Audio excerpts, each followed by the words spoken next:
In this question, you have to identify what type of life cycle do ectocarpus and fucus respectively have.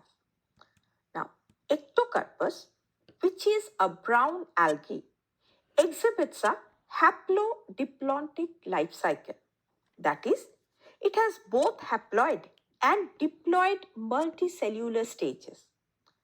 The haploid gametophyte produces gametes and the diploid sporophyte produces spores via meiosis. And both these stages are morphologically similar. And fucus, which is also a brown algae, exhibits a diplontic life cycle where the dominant stage is diploid. So the haploid stage is restricted to the gametes only, which are produced by meiosis.